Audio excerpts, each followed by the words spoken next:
The real story of the ninja does not begin with black clothing. It does not begin with throwing stars. It does not begin with impossible leaps across rooftops or warriors vanishing in clouds of smoke. It begins with a country in turmoil. It begins with mountains. It begins with people who learned that information could be more powerful than a sword. When most people hear the word ninja, an image immediately appears in their minds. A silent figure moving through the darkness. A masked warrior slipping over castle walls. A master assassin striking without warning and disappearing before anyone can react. For centuries, that image has spread across books, films, television shows, comics, video games, and popular culture all around the world. The image is powerful. The image is exciting. The image is memorable. But the truth behind that image is even more fascinating. Because the real ninja were not fantasy characters. They were not superheroes. They were not magicians. They were real people. They lived in a real country during one of the most violent periods in Japanese history. They trained for real missions. They risked their lives in real conflicts. And they developed methods of intelligence gathering, infiltration, deception, and unconventional warfare that would influence military thinking long after their own age had ended. To understand them properly, we must leave behind the myths for a moment. We must travel backward through time. Back before movies. Back before legends. Back before the word ninja itself became famous. We must enter medieval Japan, a land of mountains and forests. A land divided by rival warlords. A land where survival often depended not on strength alone, but on knowledge. Imagine Japan nearly 1,000 years ago. The elegant capital city of Kyoto stands at the center of political life. Members of the imperial court write poetry. They discuss philosophy. They admire beautiful gardens. They host elaborate ceremonies. From the perspective of the court, Japan appears orderly and civilized. Yet far from the capital, another reality exists. Across the countryside, powerful local families are growing stronger. These families maintain armed followers. They protect their lands. They settle disputes through force. They accumulate influence that the distant court struggles to control. Over time, these regional warriors become the foundation of a new military class. The samurai. Later generations would remember samurai through stories of honor, loyalty, and discipline. Those qualities certainly existed, but the early samurai were also practical men living in a harsh world. They fought because survival required it. They defended territory because losing territory meant losing everything. As their power expanded, warfare became an increasingly important part of Japanese life. And wherever warfare exists, intelligence becomes valuable. Every commander wants information. Every leader wants to know what an enemy is planning. Every army wants warning before an attack arrives. The need for information is ancient. It appears in every civilization. It appears in every age. And Japan was no exception. During this period, ideas from China flowed into Japan through religious exchanges, trade networks, and diplomatic contact. Among these imported ideas were military theories. One of the most influential came from a military strategist whose words would echo through history. Sun Tzu, his famous work, The Art of War, emphasized concepts that sounded very different from traditional ideals of battlefield heroism.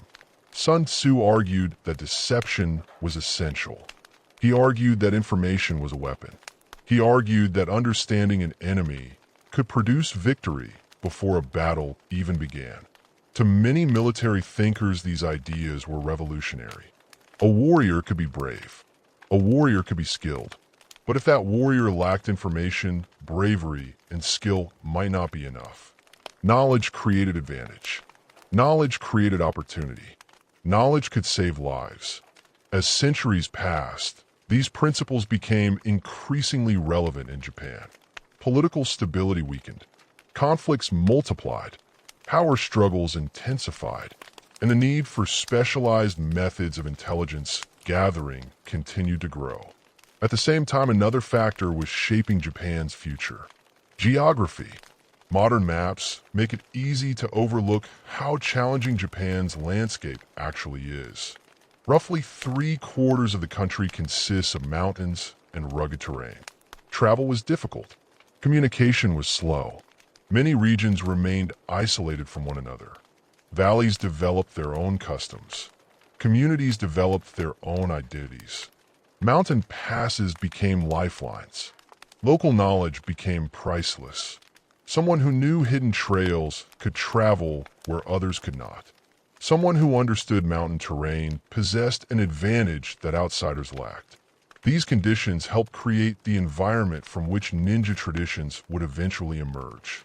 Long before formal ninja organizations existed, mountain communities were already producing people with unusual skills. Some of these individuals were religious practitioners. Among the most intriguing were the Yamabushi. The Yamabushi were mountain ascetics. They lived in remote regions. They trained their bodies through difficult physical challenges. They traveled through wilderness areas that most people avoided. They learned survival skills. They studied nature. They developed intimate knowledge of terrain. Whether the Yamabushi directly created ninja traditions remains a subject of debate among historians. The evidence is incomplete. What is clear, however, is that both groups operated in similar environments. Both valued endurance. Both relied on specialized knowledge. Both moved through landscapes that ordinary people found intimidating. The similarities are impossible to ignore. As the centuries continued, warfare became increasingly common. Power shifted away from the imperial court. Military governments rose and fell. Clans competed for influence. Rivalries deepened. And throughout this process, the importance of intelligence never disappeared. During conflicts, commanders needed scouts. They needed messengers. They needed guides. They needed individuals capable of gathering information beyond the battlefield. Gradually, these functions became more specialized. Some individuals developed reputations for skills that went beyond ordinary military service. They could travel unnoticed. They could enter dangerous areas. They could observe without attracting attention. They could return with information that might determine the outcome of a campaign. Such people were valuable. Very valuable. The demand for their abilities continued to increase. Then came periods of severe political instability. Civil wars fractured the country. Competing factions fought for legitimacy. Loyalty shifted constantly. Alliances formed and collapsed. Trust became scarce. In such conditions, information gained extraordinary importance. A single report could change military plans. A single warning could save an army. A single infiltrator could achieve results that hundreds of soldiers could not. The foundations of covert warfare were being laid. Slowly, gradually, almost invisibly. And nowhere would this development become more significant than in two regions that would eventually become legendary. Iga and Koga. At first glance, neither region seemed destined for fame. They were not wealthy. They were not major centers of political power. They were not home to imperial palaces or great armies. What they possessed instead was something less obvious. Isolation. The mountains surrounding these regions created natural defenses. Travel into and out of the area could be controlled. Local communities developed strong identities. Outside authorities struggled to impose complete control. Life in these mountains demanded resilience. The terrain was difficult. Agricultural opportunities were limited. People had to be resourceful. Families learned to survive through adaptability. Knowledge mattered. Skill mattered. Self-reliance mattered. These conditions shaped generations. In many parts of Japan, power concentrated around major lords. In IGA, the situation evolved differently. Instead of one dominant ruler controlling everything, Many local warrior families shared authority. Decision-making became more collective. Responsibility became more distributed. No single family controlled the entire region.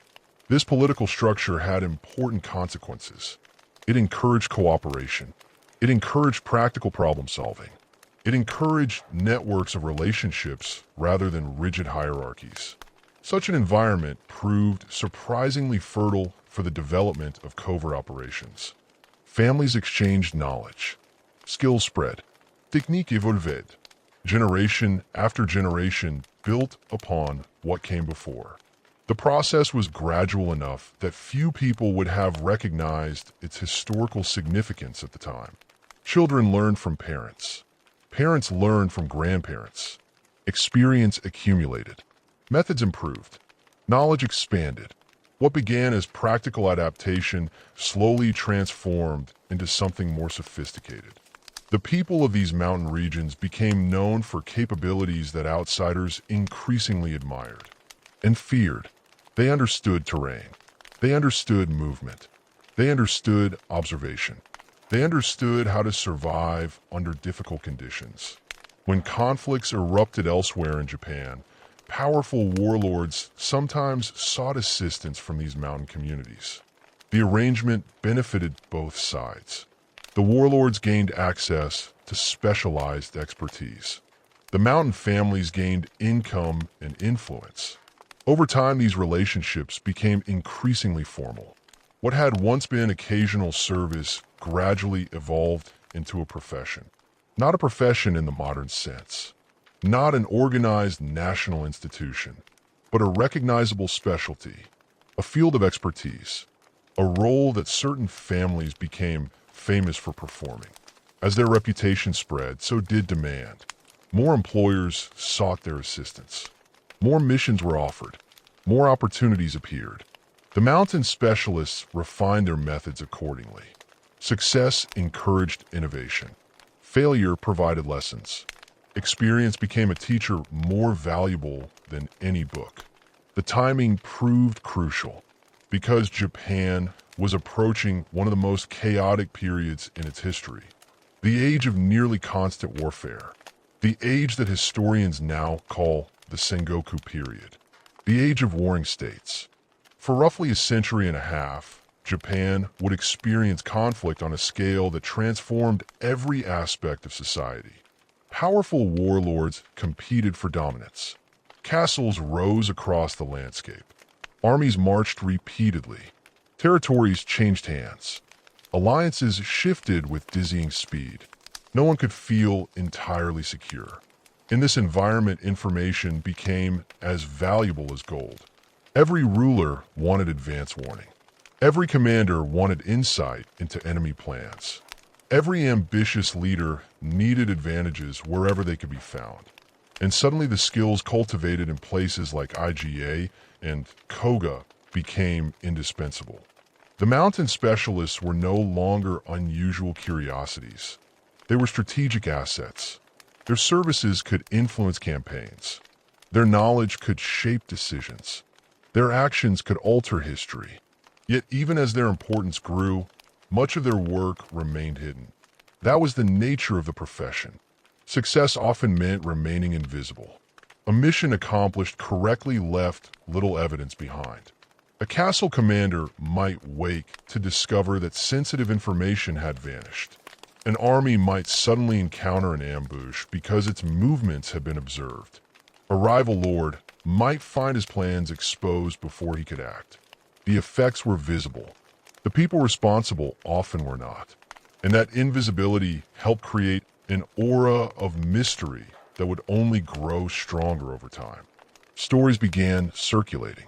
Some were true. Some were exaggerated. Some blended fact and rumor until they became impossible to separate. The mountain specialists acquired reputations that spread far beyond their homelands.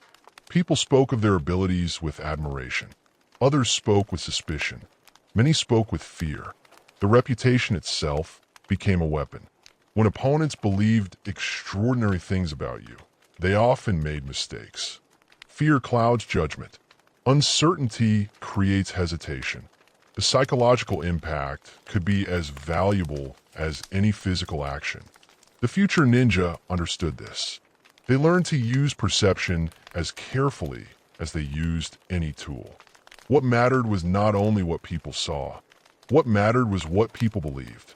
And in a country increasingly consumed by war, belief could influence outcomes just as powerfully as armies.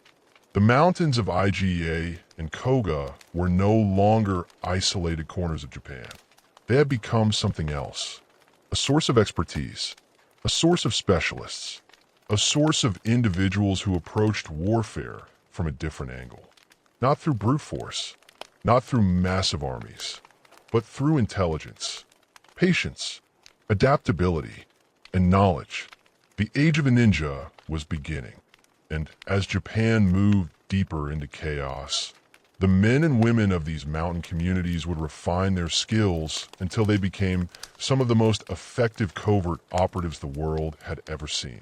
Their story was only just beginning, and the mountains were preparing them for a future that would turn their names into legend.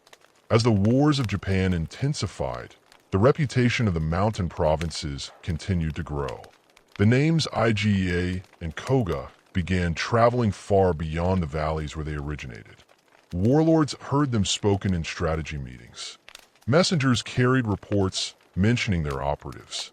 Commanders discussed them before military campaigns. And ordinary people, hearing fragments of stories, started imagining what kind of people could accomplish such unusual missions. The reality was both simpler and more remarkable than the rumors. The heart of ninja culture was not a secret fortress hidden deep within a mountain. It was not a single clan ruling from the shadows. It was not an ancient order bound together by mystical oaths. It was communities, families, village, generations of people adapting to the demands of their environment. To understand how ninja traditions developed, imagine standing on a mountain ridge overlooking Iga during the middle of the 16th century. The landscape appears peaceful. Fields stretch across the valley floor. Forests cover the hillsides. Thin trails wind through the terrain. Smoke rises from household fires. Children run between homes. Farmers work the land. Nothing immediately suggests that this region is producing some of the most capable covert operatives in Japan. That was precisely the point. The greatest strength of these communities was their ordinariness. To outsiders, they looked like farming villages. To travelers, they looked unremarkable. To enemies, they often appeared insignificant. But beneath that appearance existed a culture built around preparation, knowledge, adaptation, and survival. Unlike many regions controlled by powerful feudal lords, Iga developed a more distributed political structure. Numerous local warrior families shared authority.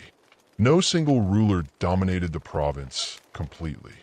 Instead, networks of families cooperated while protecting their own interests. This arrangement created a different social environment than existed elsewhere in Japan. Responsibility was shared. Decision-making required cooperation. Relationships mattered. Trust mattered. Competence mattered. In a system where survival depended on collaboration, individuals were judged less by noble titles and more by practical value. Could they contribute? Could they solve problems? Could they help the community endure? These questions mattered every day. The result was a culture that rewarded useful skills. And covert operations required many useful skills. Families developed specialties. Some became known for reconnaissance. Others excelled at communications. Some cultivated expertise in infiltration. Others mastered local geography. No single family possessed every capability. Together, however, they formed something larger. A network, a system, an ecosystem of knowledge that became increasingly sophisticated over time. Koga evolved in similar ways. Separated from Iga by rugged terrain, but sharing many environmental challenges, Koga developed its own traditions and family networks.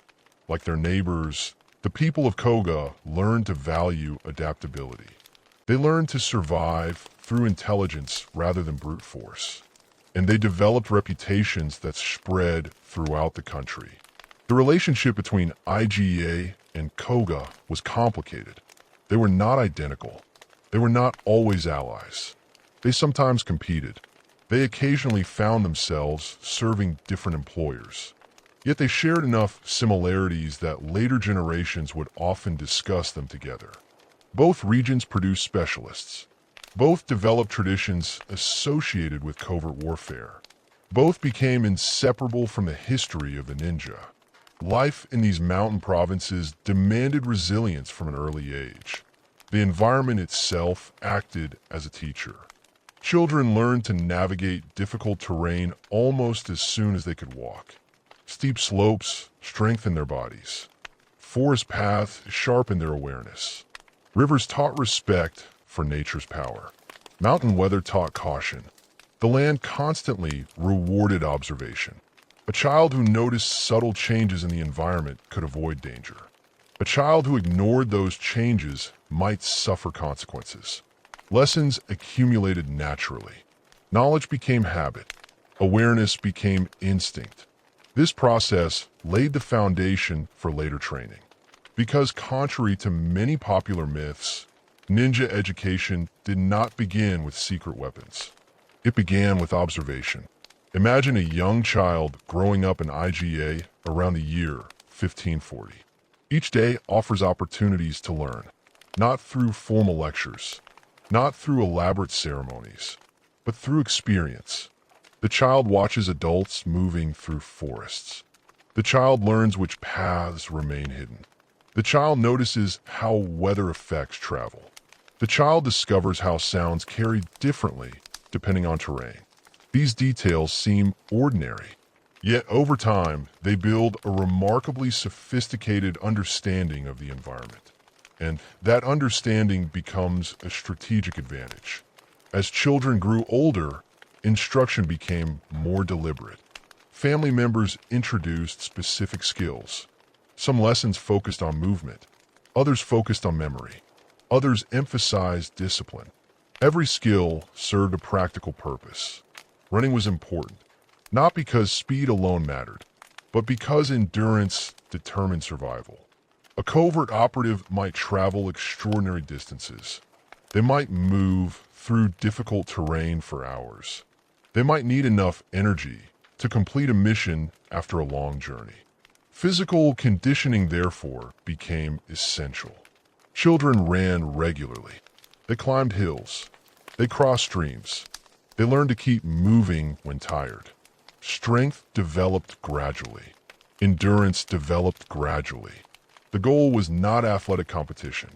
The goal was capability, the ability to function effectively under demanding conditions. Balanced training was equally important. Mountain environments naturally encourage balance. Narrow paths, uneven surfaces, steep slopes. Young students learned to move confidently across terrain that outsiders found difficult. What began as ordinary movement eventually supported more specialized applications. A person comfortable balancing on a narrow trail often found it easier to move along walls, to cross beams, to navigate rooftops. Skills transferred. One lesson reinforced another. The process appeared simple from the outside, yet it produced impressive results. Stealth represented another critical area of development. Popular culture often portrays stealth as a mysterious ability possessed by gifted individuals. The reality was much more practical. Stealth was a skill, and like any skill, it improved through practice. Students learned how different surfaces produced different sounds. They learned where to place their feet. They learned how clothing could create noise. They learned how breathing affected movement. Most importantly, they learned patience. True stealth requires restraint. It requires resisting the urge to hurry. It requires accepting that moving slowly often allows faster overall progress. Children practiced these lessons repeatedly. The goal was awareness. An individual who understands sound can control sound. That principle guided much of ninja training. Observation received equal attention. Students learned to notice details. A broken branch, fresh footprints, changes in vegetation, unusual behavior. At first, these observations seemed insignificant. Over time, they became invaluable. A trained observer could gather enormous amounts of information from seemingly minor clues. This ability would later become one of the defining characteristics of successful operatives. Because information often hides in plain sight, most people simply fail to notice it. The future ninja trained themselves to notice. Memory training also played a major role. Written records were not always practical during covert operations. Carrying notes created risks. Documents could be discovered. Messages could be intercepted. Therefore, operatives needed reliable memories. Families developed methods to strengthen recall. Students memorized routes, names, descriptions, sequences of information. They learned techniques that helped organize knowledge mentally. Over time, they became capable of retaining impressive amounts of detail. This skill would prove essential during intelligence missions. An operative might observe a castle only once, yet later they would need to describe everything they had seen. The quality of that report could influence major decisions. Accuracy mattered. Memory mattered. Every observation mattered. As students matured, training expanded into additional areas. Martial skills were certainly included, but not in the way many people imagine. The historical ninja was not primarily a duelist. He was not training to win honorable contests. He was not preparing for dramatic one-on-one battles. His purpose was different. He needed to survive unexpected situations. He needed options. He needed versatility. Therefore, training covered multiple forms of combat. Une arme technique, short weapons, long weapons, improvised tools. Students learned how to defend themselves, how to escape danger, how to function under pressure. Combat was treated as a possibility, not a goal. The best mission was often the mission that avoided fighting entirely. A successful infiltrator who completed an objective without drawing attention had achieved far more than a warrior who won a difficult battle. This distinction is crucial. The historical ninja valued outcomes, not spectacle, not glory. Outcomes. That philosophy shaped every aspect of training. Students also learned survival skills. Finding water, identifying edible plants, predicting weather, navigating un familiar terrain, treating injuries. These abilities rarely appear in popular depictions, yet they were among the most important skills an operative could possess. A mission might require days of travel. Support might be unavailable. Failure to understand survival basics could end an operation before it truly began. Knowledge, therefore, became a form of protection. The more an operative knew, the fewer situations could defeat them. Disguise represented another area of specialization. And here we encounter one of the most misunderstood aspects of ninja history. The greatest disguise is not a costume. The greatest disguise is behavior. A convincing disguise requires understanding how people think, how they speak, how they move, how they react. Students studied different social groups: farmers, merchants, monks, laborers, travelers. Each group possessed distinctive habits, distinctive concerns, distinctive patterns of speech. An operative who wished to pass unnoticed needed to understand these differences. Clothing alone was never enough. One incorrect gesture could reveal everything. One careless comment could destroy an identity. Successful disguises, therefore, demanded preparation, observation, practice, psychological insight. The best operatives became remarkably skilled at adopting new roles, not because they possessed magical talents, but because they understood human behavior. They understood expectations, and they understood how to satisfy those expectations without attracting suspicion. As the years passed, students accumulated experience. Theoretical lessons gradually gave way to practical challenges. Older operatives supervised younger ones.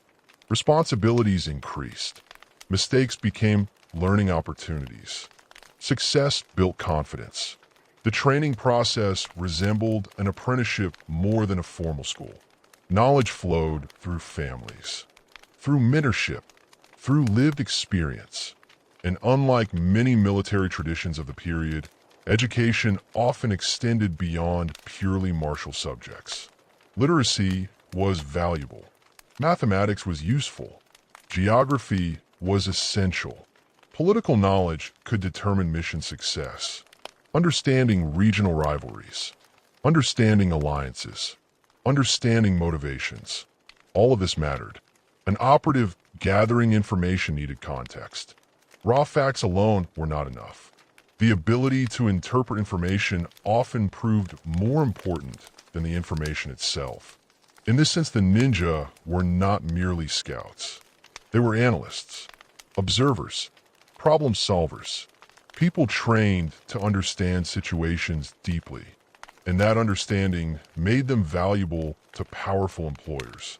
Because by the middle of the 16th century, Japan's wars were becoming increasingly complex. Major warlords sought every possible advantage. Victory often depended on preparation long before armies met on the battlefield. Knowledge became a weapon, and the communities of Iga and Koga were producing individuals uniquely equipped to wield it. Their reputation spread further. Demand increased. Mission opportunities multiplied. Families refined their methods accordingly. Each generation inherited lessons from those who came before. Technique évoluait. Systems improved. Knowledge expanded. The result was not a secret society hidden from history. The result was something arguably more impressive. A practical tradition built through centuries of adaptation. A profession shaped by necessity. A culture devoted to preparation. And as Japan moved deeper into conflict, the skills developed in these mountain communities would soon face their greatest tests. Powerful warlords were transforming the political landscape. Ambitious leaders were seeking to unify the country. Independent regions were coming under increasing pressure. The very success that made Iga and Koga famous would eventually attract dangerous attention. For now, however, the mountain provinces continued producing specialists. Young students continued training. Families continued sharing knowledge. And throughout the valleys of central Japan, a generation was coming of age that would witness some of the most dramatic events in ninja history. Events that would place them directly in the path of men determined to reshape the entire nation. Men whose ambitions would change Japan forever. And among those ambitious leaders, one name would become especially important. Oda Nobunaga, the warlord whose rise would challenge everything the mountain communities had built, and whose actions would bring the age of the ninja to a turning point from which there could be no return. By the middle of the 16th century, Japan had become a land of opportunity for the ambitious. It had also become a land of danger for everyone else. The old order had weakened. Traditional authorities struggled to maintain control. Power flowed toward those who could seize it. And across the country, warlords competed to expand their influence. Castles rose on hillsides. Armies marched across provinces. Alliances formed and dissolved with astonishing speed. In this environment, information became one of the most valuable commodities in existence. A commander who knew an enemy's plans possessed an enormous advantage. A ruler who understood local conditions could avoid costly mistakes. A military leader who received accurate intelligence could strike at precisely the right moment. Knowledge often determined victory before swords ever crossed. This reality increased demand for the specialists emerging from places like Iga and Koga. The mountain communities had spent generations developing skills perfectly suited to the age. Now the age required those skills more than ever. Across Japan, powerful families sought assistance from operatives capable of gathering intelligence, infiltrating hostile territory, and accomplishing missions that conventional soldiers could not. The work varied enormously. Some assignments involved reconnaissance. Others required observation of enemy movements. Some focused on communication. Others involved sabotage.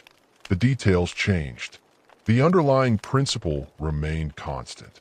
Success depended on information, and information depended on people capable of obtaining it. Imagine a military camp during this era. Thousands of soldiers prepare for a campaign. Weapons are inspected. Supplies are organized. Commanders review maps. Messengers arrive, carrying reports. Most attention focuses on the army itself, the visible force, the obvious source of power. Yet somewhere nearby, perhaps unnoticed by most of the camp, a different type of preparation is taking place. A small group studies terrain. They review routes. They discuss guard patterns. They evaluate risks. Their mission may involve no battlefield at all. Instead, they will travel ahead of the army, or around it, or behind enemy lines. Their purpose is not to fight openly. Their purpose is to understand. And understanding can be decisive. The best commanders recognized this. They understood that armies do not operate in isolation. Armies depend on information. Without information, even a powerful force can stumble blindly into disaster. The mountain specialists therefore became increasingly valuable, not because they were invincible, not because they possessed supernatural abilities, but because they provided something every ambitious leader desperately needed: knowledge. As their reputation grew, so did the complexity of their missions. Some operatives entered towns under assumed identities. Others observed roads and supply routes. Some monitored construction projects. Others tracked political developments. Every mission contributed pieces to a larger picture. The process resembled assembling a puzzle. One observation alone might seem insignificant. Combined with other observations, however, it could reveal critical patterns. Perhaps a castle was receiving unusual shipments of rice. Perhaps troop movements suggested preparations for war. Perhaps local officials were meeting more frequently than normal. These details mattered. To the untrained, they appeared ordinary. To experienced observers, they could signal major developments. This ability to recognize significance within ordinary events became one of the defining strengths of successful ninja. They learned to see what others overlooked. They learned to ask questions others never considered. And most importantly, they learned patience. Patience is rarely celebrated in stories. It lacks the drama of battle. It lacks the excitement of action. Yet patience formed the foundation of many successful operations. An operative might spend days simply watching. They might observe routines, record patterns, wait for opportunities, gather information gradually. The process could be tedious. It could also be incredibly effective. Human beings are creatures of habit. Most people follow routines without realizing it. Guards walk familiar paths. Officials attend regular meetings. Workers perform predictable tasks. Given enough time, patterns emerge. And once patterns become visible, opportunities often follow. The ninja understood this principle deeply. They exploited routine whenever possible. They recognized that people often reveal more through ordinary behavior than through extraordinary actions. The more carefully one observed, the more one learned. As warfare intensified, these methods became increasingly sophisticated. Families accumulated experience. Lessons spread through networks. Techniques improved. The profession evolved. Yet despite growing demand, the mountain communities remained vulnerable. Their independence attracted attention. Their reputation attracted attention. And powerful warlords rarely tolerated independent regions indefinitely. Among the many ambitious leaders competing for dominance, one stood apart: Oda Nobunaga. Few individuals changed Japanese history more dramatically than Nobunaga. He was ruthless, brilliant, innovative, relentlessly ambitious. Where others accepted tradition, he challenged it. Where others hesitated, he acted. His goal extended beyond local influence. He sought national transformation. He intended to bring Japan under centralized control, and he possessed the military talent necessary to pursue that vision. Province by province, rival by rival, Nobunaga expanded his power. Enemies fell before him. Alliances strengthened him. Victories increased his prestige. By the 1570s, his influence had become impossible to ignore. Many regions submitted. Others resisted. The independent mountain communities of Iga eventually found themselves facing a difficult reality. The political landscape was changing. Neutrality was becoming harder to maintain. Autonomy was becoming harder to defend. And Nobunaga viewed independence differently than the people of Iga did. From his perspective, independent territories represented obstacles, potential threats, unfinished business. A unified Japan required obedience. The mountain confederations did not fit comfortably into that vision. Tensions increased. Suspicion grew. Conflict became increasingly likely. Meanwhile, life within Iga continued. Families trained new generations. Communities managed local affairs. Operatives accepted assignments throughout the country. Yet beneath everyday activities lingered an awareness that larger forces were moving. The political storm gathering beyond the mountains could not be ignored forever. At first, the threat arrived indirectly. Nobunaga's influence spread closer. His allies expanded. His enemies diminished. The map of Japan changed rapidly. Each change narrowed the space available for independent regions. Eventually, the pressure became impossible to avoid. The first major confrontation emerged through Nobunaga's son, Oda Nobunaga. Seeking to assert control over Iga, Nobunaga launched a military campaign against the region. On paper, the outcome might have seemed obvious. A substantial military force was advancing against a relatively small mountain territory. Many observers likely expected a straightforward victory. Reality proved more complicated. The people of Iga possessed advantages that numbers alone could not erase. They knew the terrain intimately. They understood every valley, every trail, every ridge, every hidden route. The mountains that appeared difficult to outsiders were familiar ground to local defenders. When invading forces entered the region, they encountered an enemy unwilling to fight according to conventional expectations. Rather than meeting superior numbers head-on, the defenders exploited geography. They chose favorable positions. They conducted ambushes. They disrupted movement. They attacked unexpectedly, then disappeared. The mountains themselves became allies. Every slope created opportunities. Every forest concealed movement. Every narrow pass restricted enemy options. The invaders struggled. Progress slowed. Frustration mounted. Many soldiers found themselves fighting not only opponents, but the landscape itself. For the defenders, years of local knowledge provided advantages impossible to replicate quickly. The result shocked many observers. Nobukatsu's invasion failed. The mountain communities successfully resisted a much larger force.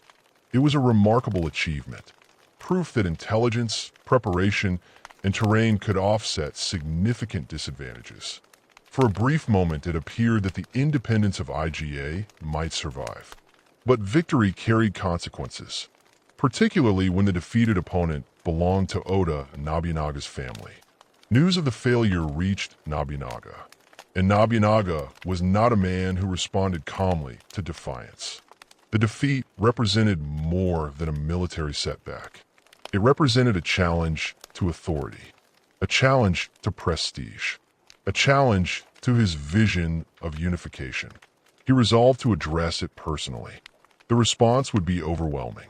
Unlike the earlier invasion, which relied heavily on Nobukatsu's leadership, the next campaign would reflect Nobunaga's full determination. Preparations began. Resources were assembled. Troops gathered. The scale of the coming operation dwarfed previous efforts. Word spread quickly. The people of Iga understood what was happening. They understood who was coming, and they understood the danger. No amount of optimism could disguise the reality. This would not be another limited confrontation. This would be a struggle for survival. Across the province, preparations intensified. Defensive positions were strengthened. Plans were reviewed. Families coordinated efforts. Every available advantage would be needed. Yet, even with extensive preparation, the odds were daunting. Nobunaga commanded enormous resources. He controlled vast territories. He could mobilize forces on a scale few opponents could match. Against such power, local knowledge alone might not be enough. Still, surrender held little appeal. The communities of Iga had spent generations preserving their independence. They had built their own institutions, developed their own traditions, created their own way of life. Abandoning that heritage without resistance was unthinkable. And so they prepared. As the months passed, tension grew throughout the region. People continued daily routines. Fields still required attention. Families still lived their lives. Yet beneath ordinary activities lay uncertainty. Everyone understood that history was approaching. No one knew exactly what form it would take. The mountain provinces had reached a crossroads. One path led toward survival, the other toward destruction. Soon events would determine which future awaited them. Meanwhile, elsewhere in Japan, the reputation of ninja continued expanding. Stories circulated among soldiers, among merchants, among travelers. Some stories described remarkable infiltrations. Others exaggerated real events into legends. Every successful mission added another layer to the growing mythology. And as often happens, reputation began evolving faster than reality. People imagined abilities beyond what any human could possess. They transformed skilled operatives into mysterious figures. The process had already begun. The historical ninja still existed, but the legendary ninja was starting to emerge. That legend would eventually outlive the profession itself. For now, however, the real people remained at the center of events. Real families, real communities, real lives, and all of them stood in the path of one of the most powerful men in Japanese history. The confrontation was coming. It would test everything the mountain provinces had built, everything they had learned, everything they believed about their ability to defend their independence. The age of the ninja had helped shape these communities. Now history would determine whether those communities could survive the age they had helped create. And when Oda Nobunaga finally moved against Iga with the full weight of his power, the outcome would change the future of ninja forever. The storm that had been gathering over the mountains finally arrived. For generations, the people of Iga had relied on a combination of skill, preparation, local knowledge, and cooperation. Those strengths had carried them through countless challenges. They had helped create one of the most respected covert warfare traditions in Japan. They had even allowed the province to defeat a larger invading force. But now they faced something different. They faced overwhelming power. When Oda Nobunaga launched his campaign against Iga, he did so with a level of determination that left little room for misunderstanding. This was not a punitive raid. It was not a limited operation. It was an attempt to eliminate resistance completely. The army moving toward the province was enormous. Columns advanced from multiple directions. Mountain passes that had once protected the region suddenly became vulnerable. The defenders could no longer focus on a single threat. Pressure emerged everywhere at once. This was a deliberate strategy. Nobunaga understood the strengths of his opponents. He understood their ability to exploit terrain. He understood their preference for unconventional tactics. Most importantly, he understood that allowing them freedom of movement would prolong the conflict. His solution was simple. Attack everywhere. Apply pressure from every direction. Deny the defenders the opportunity to concentrate their efforts. The result was devastating. The people of Iga fought. They resisted fiercely. They used every advantage available. Ambushes occurred. Defensive positions held temporarily. Small victories were achieved. Yet the scale of the invasion proved too great. The numerical imbalance was overwhelming. Each local success was offset by pressure elsewhere. Every delay merely bought time.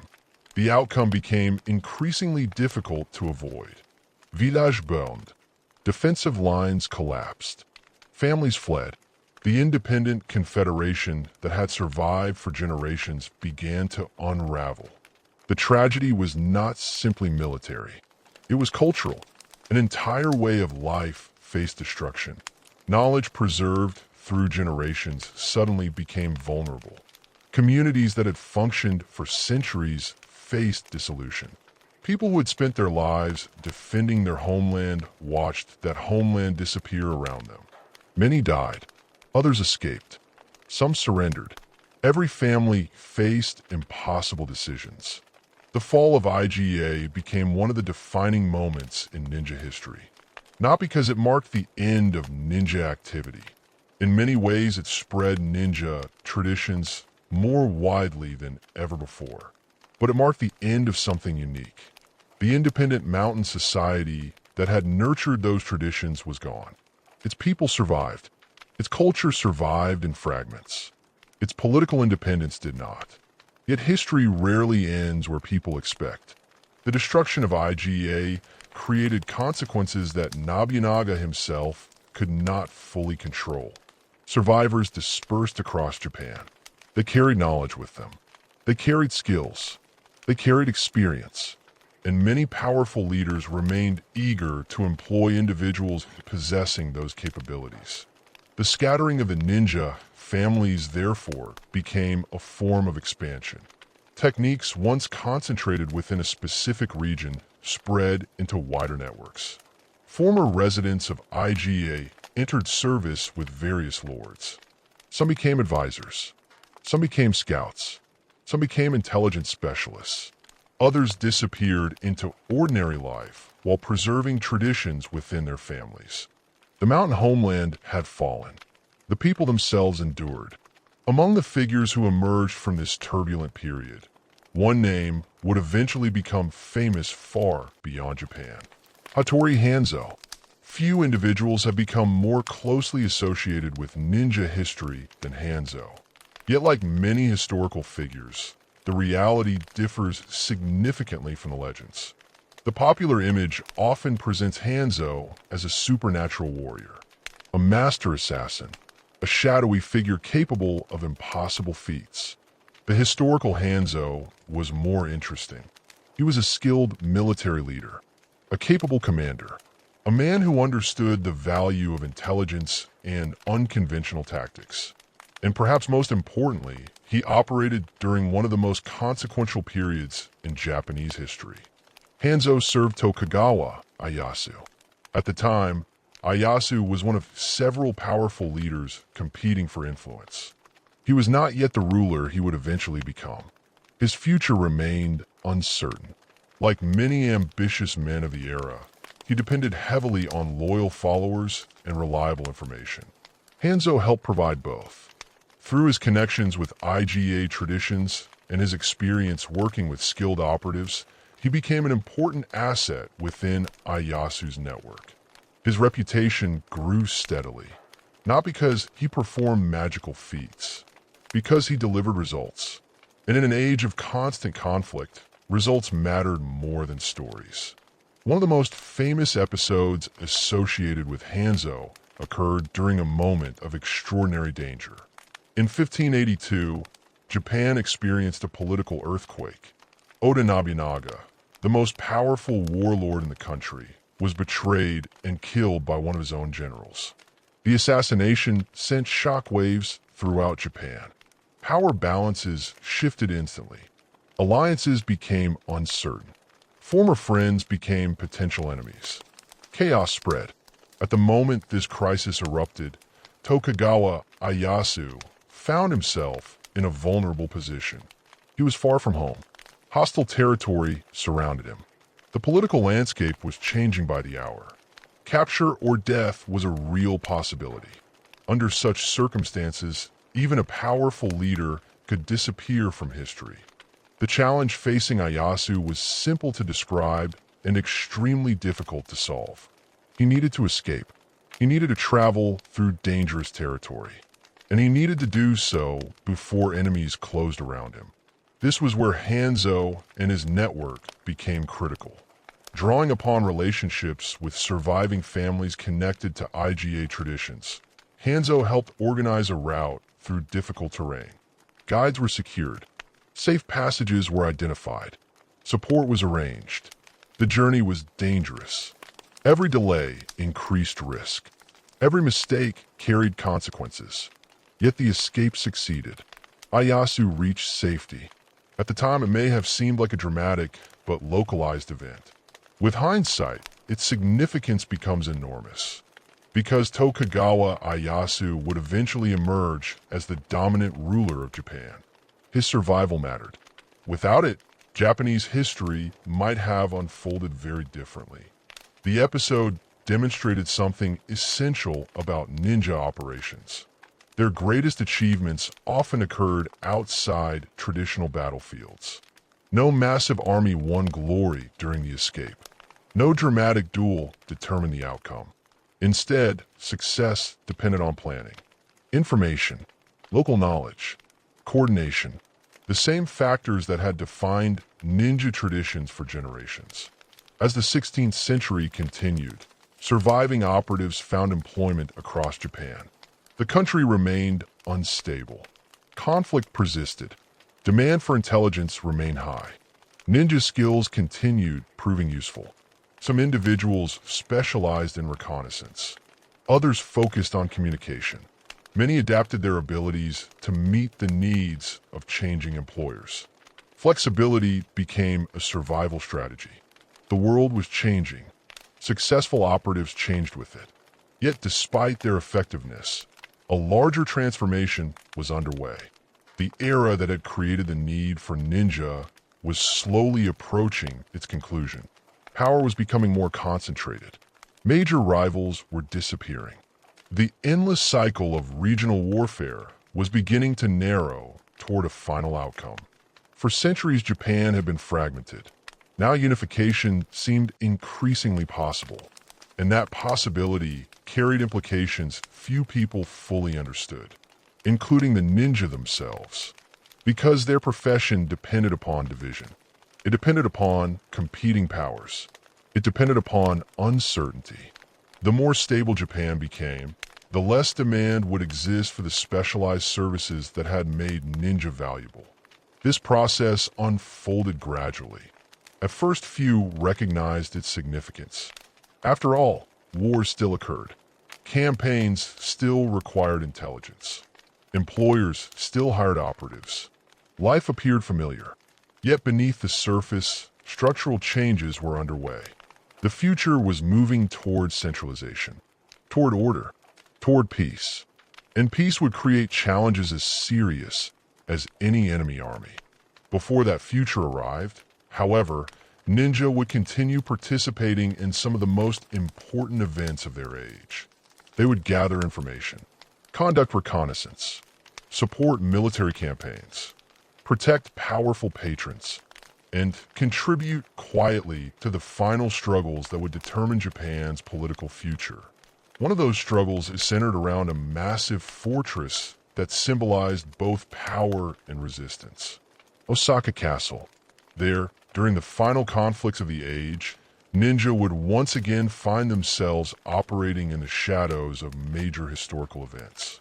Not as mythical warriors, not as supernatural assassins, but as intelligence specialists working behind the scenes while armies prepared for decisive confrontation. The world they had known was changing rapidly. The independent provinces were gone. The great warlords were consolidating power. The era of constant conflict was nearing its end. Yet the skills developed in the mountains still possessed value. Perhaps more value than ever. Because when history approaches a turning point, information becomes priceless. And in the years ahead, information would help shape the future of an entire nation. The ninja had survived the destruction of their homeland. They had adapted. They had spread across Japan. Now, they would help navigate the final chapters of the age that created them. An age of ambition, an age of war, an age that was rapidly disappearing. And as it disappeared, the ninja themselves would face a question none of their ancestors had ever confronted. What becomes of shadow warriors when the shadows of war begin to fade? By the early 17th century, Japan stood at the edge of a new age. For generations, war had defined the rhythm of life. Children grew up expecting conflict. Farmers planted crops, knowing armies might march through their fields. Castles dominated the landscape. Alliances shifted constantly. Every ambitious lord dreamed of expansion. Every powerful family feared destruction. This had been the reality for more than a century. Now, for the first time, that reality was beginning to change. The man driving much of that change was Tokugawa Ieyasu. Through patience, political skill, military strength, and a remarkable ability to survive dangerous circumstances, he had risen above his rivals. Many of the great warlords who once challenged him were dead. Others had submitted. The map of Japan was becoming simpler. Power was concentrating in fewer hands. Yet one major obstacle remained: Osaka Castle. Few fortresses in Japan symbolized power more clearly. Massive, imposing, strategically important, it stood as the center of resistance against Tokugawa dominance. Within its walls lived Toyotomi Hideori, the son of Toyotomi Hideyoshi. For many people, the Toyotomi name still carried enormous prestige. As long as Osaka remained independent, Tokugawa authority could never feel entirely secure. The stage was set for confrontation, and once again, the skills associated with ninja traditions became valuable. Not because they could single-handedly determine the outcome of the conflict, but because intelligence remained essential. Even the strongest army benefits from information. Even the most powerful ruler needs reliable knowledge. As preparations for war intensified, operatives connected to Iga and Koga traditions found themselves employed by competing sides. Some worked for Tokugawa forces. Others supported different interests. The situation reflected a basic reality of ninja history. They were professionals. Their loyalties often followed employers rather than abstract regional identities. The age of independent mountain confederations was gone. Individuals now navigated a more complex political landscape. Their skills remained the same. The world around them had changed. Before major military actions began, intelligence gathering became a priority. Information about defenses, information about troop strength, information about supplies, information about morale. All of it mattered. Every commander wanted a clearer picture of the situation, and obtaining that picture required careful observation. Some operatives entered areas connected to Osaka under assumed identities. Others monitored roads and transportation routes. Some focused on military preparations. Others gathered information from merchants, travelers, and local residents. The process was rarely dramatic. There were no explosions, no cinematic rooftop chassis, no impossible stunts. Most intelligence work involved patience. Listening, watching, remembering, piecing together fragments. Yet the importance of those fragments could be enormous. A small observation might reveal a larger pattern. A casual conversation might expose critical information. A seemingly insignificant detail could influence major decisions. The value of intelligence often becomes visible only later, when leaders act upon it, when strategies change because of it, when opportunities emerge from it. This was the world in which many ninja operated, a world where information itself functioned as a weapon. As tensions escalated, Osaka Castle prepared for siege. The defenders strengthened positions. Supplies were organized. Plans were reviewed. Confidence remained high. The fortress possessed formidable defenses. Many believed it could withstand prolonged attack. Yet no fortress exists in isolation. Every castle depends on people. Every defense relies on information. Every stronghold contains vulnerabilities. Finding those vulnerabilities was part of the intelligence mission. Reports flowed toward commanders. Observations accumulated. Analyses followed. The process resembled assembling a vast mosaic. No single operative possessed the entire picture, but together, their efforts helped create understanding. And understanding shaped strategy. When the siege of Osaka finally began, it represented far more than a military campaign. It represented the final resolution of an era, the last major challenge to Tokugawa supremacy, the final struggle before unification became reality. Thousands of soldiers participated. Commanders made critical decisions. Battles erupted. Yet behind the visible conflict, quieter activities continued. Messengers moved through dangerous territory. Information networks remained active. Operatives gathered reports. Counterintelligence efforts attempted to prevent infiltration. The shadow war continued alongside the conventional one. In some cases, individuals trained in covert methods found themselves working against others with similar skills. Former traditions intersected. Competing networks sought advantage. The situation illustrated how much the profession had evolved since the days of independent IGA. Ninja were no longer concentrated within one homeland. They had become dispersed, integrated into larger political structures, serving different masters. The conflict eventually ended as many expected. Tokugawa forces prevailed. Osaka Castle fell. The Toyotomi Challenge collapsed. And with that collapse, something remarkable occurred. For the first time in generations, Japan approached lasting peace. Not temporary peace. Not a brief pause between wars. A fundamentally different political reality. The Tokugawa shogunate emerged as the dominant authority. Its control extended across the country. Major rivals were gone. Large-scale civil wars ceased. The age that had created the ninja was ending. At first glance, this appeared entirely positive. And for much of Japan, it was. Farmers benefited. Merchants benefited. Communities benefited. Trade expanded. Travel became safer. Economic activity increased. Stability created opportunities unavailable during constant warfare. The country began transforming. Yet every historical change produces winners and losers. And for ninja, peace created a problem. A profound problem. Their profession existed because conflict created demand. Warlords hired operatives because enemies threatened them. Intelligence networks expanded because rival factions competed constantly. Covert specialists remained valuable because uncertainty dominated political life. What happened when uncertainty disappeared? What happened when one government controlled the country? What happened when rival armies stopped marching? The answer was simple. Demand declined, gradually at first, then more noticeably.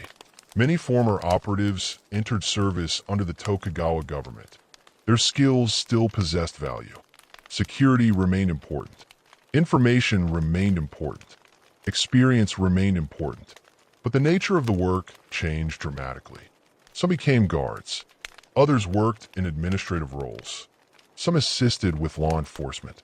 A few continued performing intelligence-related tasks. Yet the environment was fundamentally different. The constant pressure that had driven innovation began fading. The urgent need for covert operations diminished. Generations of accumulated expertise suddenly lacked the circumstances that had sustained it. Imagine a craftsman whose profession depends entirely upon a specific type of demand. Then imagine that demand slowly disappearing.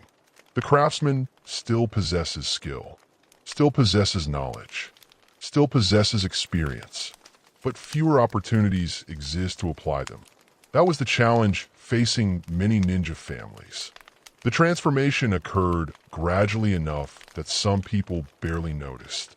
Children born after unification experienced a different world than their grandparents had known. They heard stories about past conflicts. They learned techniques. They inherited traditions. But they did not experience the same realities. They did not spend their lives surrounded by civil war. They did not face the same dangers. They did not receive the same opportunities to test their abilities. Knowledge continued passing from generation to generation. Yet something important was changing. Practical experience was becoming rarer. The profession itself was becoming less relevant. This process affected every aspect of ninja culture. Training persisted, but training without real missions gradually evolves. Skills become formalized. Techniques become ritualized. Traditions become preserved rather than actively used. The difference may seem subtle. Historically, however, it is significant. Living traditions adapt constantly because reality forces adaptation. Inactive traditions often become frozen. Their forms survive.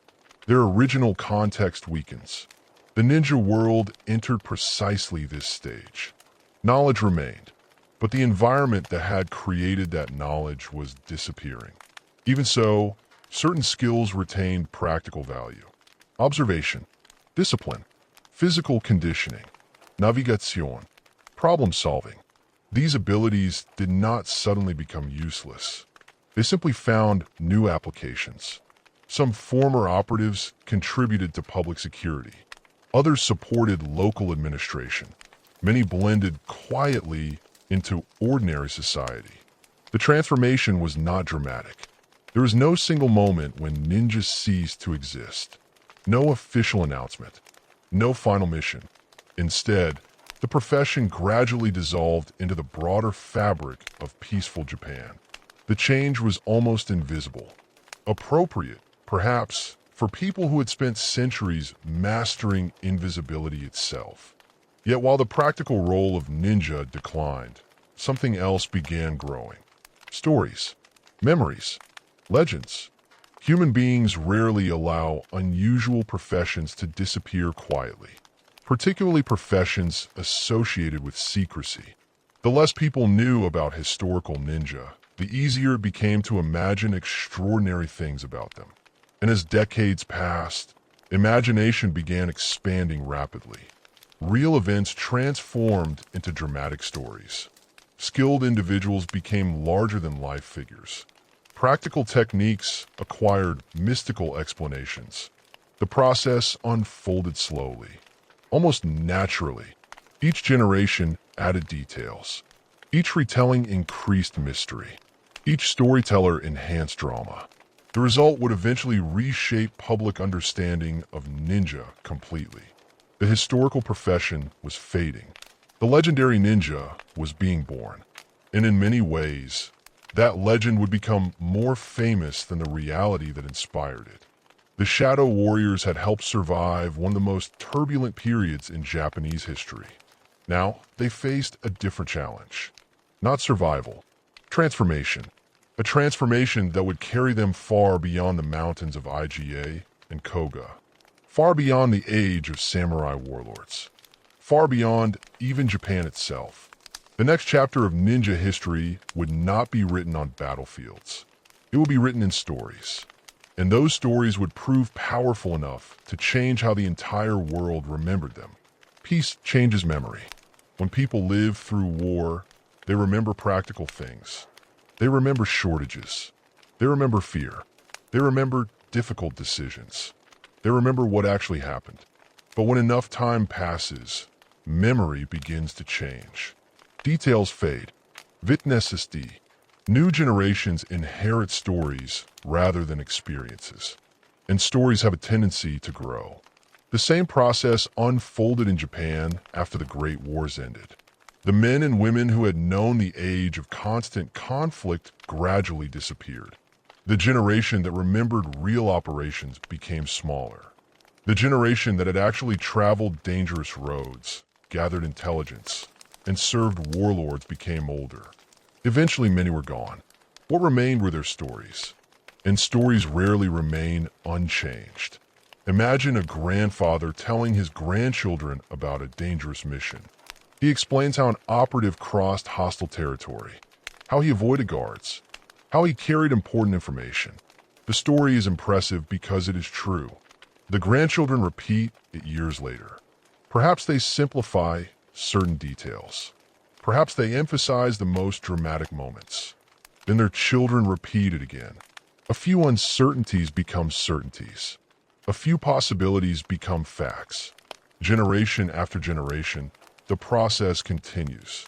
Before long, a difficult journey becomes an impossible journey. A clever escape becomes a miraculous disappearance. A skilled operative becomes something more than human. This transformation happened repeatedly throughout Japan. Real events inspired legends. Legends inspired new stories. New stories inspired even greater legends.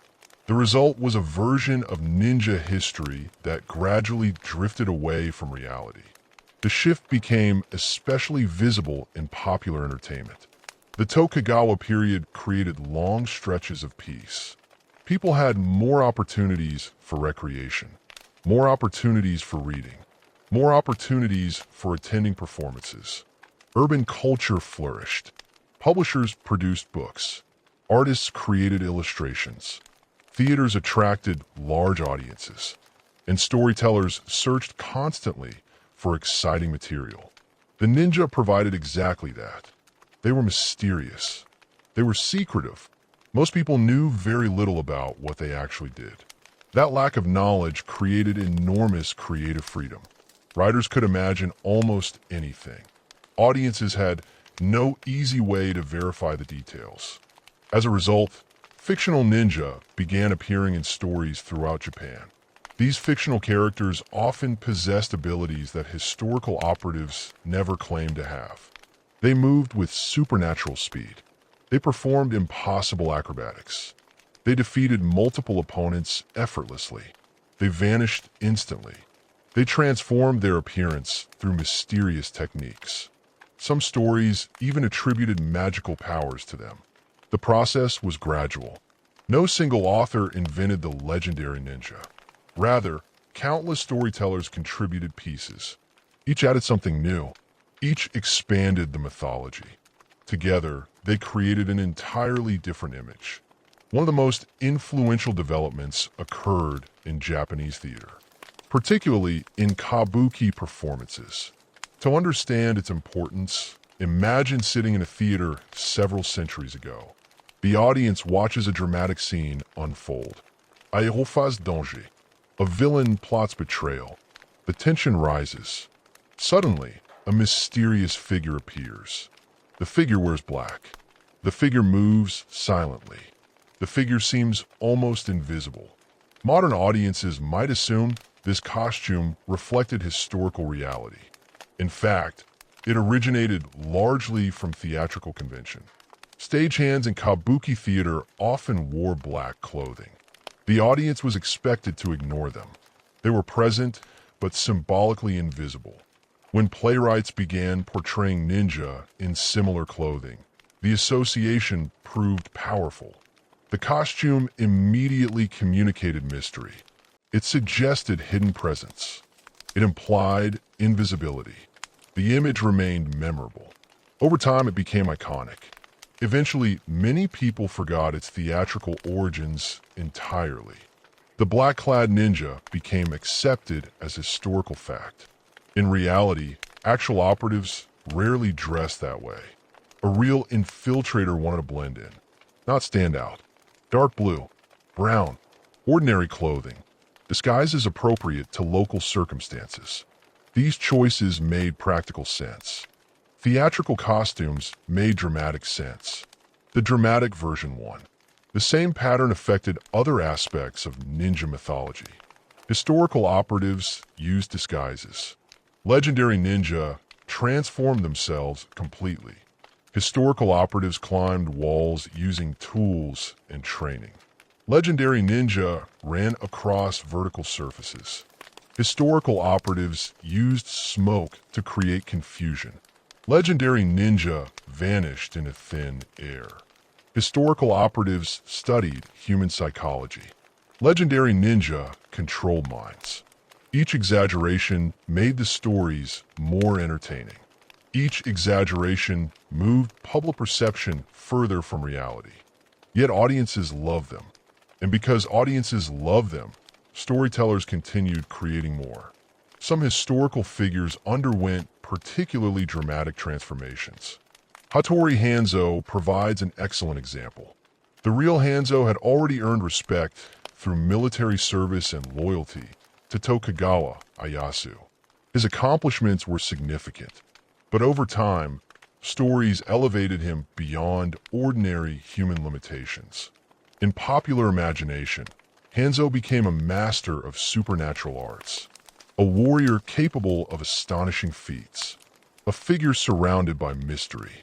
The historical person and the legendary character gradually became separate entities. One existed in documents. The other existed in cultural memory. Many people knew the legend better than the history. The same process affected other names associated with ninja traditions. Individuals who may have performed remarkable but realistic actions acquired impossible abilities in later retellings. The transformation reflected broader human tendencies. People enjoy heroes. People enjoy mysteries. People enjoy stories that exceed ordinary experience. The ninja provided fertile ground for all three. Interestingly, some of these legends emerged because ninja had been secretive in the first place. Secrecy creates gaps, and human imagination tends to fill gaps. When details are unavailable, speculation thrives. When evidence is limited, myths flourish. The less people knew, the more extraordinary their assumptions became. A practical technique became a secret art. A secret art became a mystical ability. A mystical ability became a supernatural power. The progression was almost inevitable.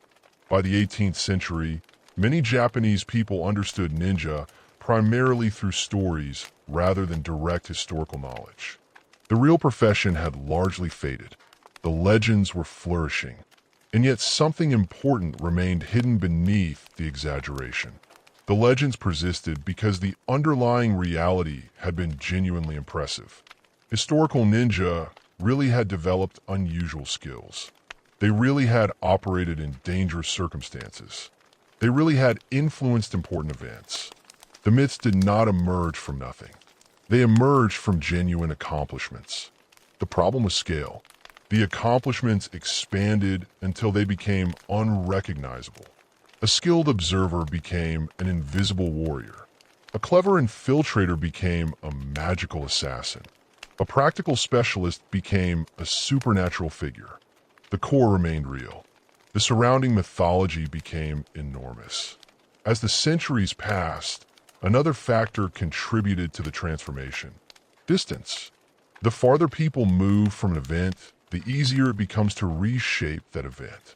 By the late 18th century, the great civil wars already belonged to the distant past. For many people, they felt almost legendary themselves. The world of competing warlords seemed remote. The mountain communities of Iga and Koga seemed remote. The conditions that had created ninja traditions seemed remote. Without direct connection to those realities, imagination gained even greater influence. Popular literature accelerated the process. Illustrated books featured dramatic ninja adventures. Il was folgt impossible battles. Villains commanded secret organizations. Extraordinary abilities became normal elements of the genre. Readers embraced the stories enthusiastically. The more exciting the tale, the more successful it often became. Accuracy mattered less than entertainment. Again and again, fiction overshadowed reality. Yet there was an irony hidden within this transformation. The legends preserved interest in ninja history. Without them, many people might have forgotten the profession entirely. The myths distorted reality, but they also kept the memory alive. They ensured that future generations would remain curious. They ensured that questions would continue being asked. Who were these people? What did they actually do? What was true? What was invented? Centuries later, those questions would inspire historians to investigate the subject more seriously. But during the long Tokugawa peace, such investigations remained limited. For most people, ninja belonged primarily to the realm of storytelling, and the stories continued evolving. By the 19th century, the legendary ninja had become one of Japan's most recognizable cultural figures. The transformation was extraordinary. A profession that had once depended upon secrecy now existed most vividly in public imagination. A profession built upon practical skills now appeared associated with magic. A profession rooted in historical circumstances now seemed timeless. The real ninja had gradually disappeared. The legendary ninja had become immortal, and that immortality was only beginning. Because soon Japan itself would change dramatically. The old feudal order would collapse. The country would modernize. New technologies would arrive. New ideas would spread. The world would become smaller. And as Japan entered the modern era, the stories of the ninja would eventually travel beyond the islands where they were born. Far beyond, the legends that had grown during centuries of peace would cross oceans. They would enter new cultures. They would encounter new audiences. And in the 20th century, the ninja would begin one of the most surprising transformations in their entire history. They would become global. The shadow warriors of medieval Japan were about to be discovered by the modern world. And once that happened, their legend would expand to a scale no one in Iga or Koga could ever have imagined. For a long time, the ninja existed in two different worlds. One world belonged to history. The other belonged to imagination. And as the centuries passed, imagination became louder. Stories multiplied. Legends expanded. Fiction spread from one generation to the next. Meanwhile, the historical reality remained hidden inside old documents, family records, forgotten archives, and fading memories. The challenge for later historians would be enormous. How do you recover the truth about a profession that deliberately valued secrecy? How do you reconstruct the activities of people who succeeded precisely because they left so little evidence behind? The answer lay in documents, not dramatic discoveries buried beneath ancient temples, not secret treasure maps, not hidden vaults filled with mysterious scrolls. The answer lay in careful scholarship, patient research, and thousands of hours spent studying historical records. As Japan entered the modern age, interest in its past began to grow. The country was changing rapidly. Railways appeared. Industries expanded. Modern institutions emerged. Old traditions faced pressure from new ideas. In periods of rapid change, people often become curious about their roots. Japan was no exception. Historians began examining earlier periods more systematically. They searched archives. They compared records. They investigated long-standing stories. And eventually they turned their attention toward the ninja. One of the most important discoveries involved documents that had survived from the final generations of active ninja traditions. These records offered something incredibly valuable. A glimpse into how practitioners understood themselves. Not how later storytellers imagined them. Not how playwrights portrayed them. Not how legends described them. How they described themselves. Among the most significant surviving texts was a document known as the Bansen Shuki. Compiled during the 17th century, it represented one of the most extensive collections of ninja-related knowledge ever assembled. Its creation reflected an important historical reality. By the time it was written, the great age of ninja operations was already fading. Peace had changed Japan. The old profession was declining. Knowledge risked being lost. People recognized that danger. They wanted to preserve what remained. The result was a massive effort to record information before it disappeared. The title itself can be translated in various ways, but one interpretation suggests the image of many rivers flowing together into a single sea. It was an appropriate metaphor. The document gathered knowledge from multiple traditions, multiple families, multiple generations. It attempted to preserve a world that was vanishing. What makes the Bansen Shuki so fascinating is not what it contains. It is what it does not contain. Modern audiences sometimes expect ancient ninja manuals to read like books of magic. They expect supernatural powers, secret spells, impossible technique, mystical transformations. Instead, historians found something much more practical. The document discusses observation, planning, intelligence gathering, psychology, navigation, weather, human behavior, security, communication, risk management. Again and again, the emphasis remains grounded in reality. The text describes a profession based on knowledge, not magic. One section focuses on gathering information. Another discusses infiltration. Others examine strategy. The tone resembles a professional manual, because that is exactly what it was. The people who compiled it were not attempting to entertain readers. They were attempting to preserve expertise. That distinction matters enormously. The Bansen Shuki provides some of the clearest evidence that historical ninja viewed themselves primarily as intelligence specialists. Their greatest weapon was not a sword. It was information. This conclusion surprised some people. After all, popular culture had spent centuries portraying ninja mainly as fighters. The historical documents suggested something different. Combat existed, certainly, but combat was not the center of the profession. In fact, many texts emphasize avoiding unnecessary confrontation whenever possible. A successful mission was not the mission with the most fighting. A successful mission was the mission that achieved its objective. The distinction reveals a fundamentally different mindset. The goal was effectiveness, not glory, not recognition, not heroic reputation. Effectiveness. The surviving records also shed light on training. Again, the reality differs from mythology. The documents discuss physical conditioning, observation, memory development, disguise, communication, environmental awareness, psychological discipline. All of these areas appear repeatedly. The image that emerges is remarkably modern. Many principles would feel familiar to contemporary intelligence professionals. Gather reliable information. Verify sources. Understand human motivations. Prepare thoroughly. Adapt to changing circumstances. Avoid unnecessary risks. The language differs. The historical context differs. The underlying logic often feels surprisingly recognizable.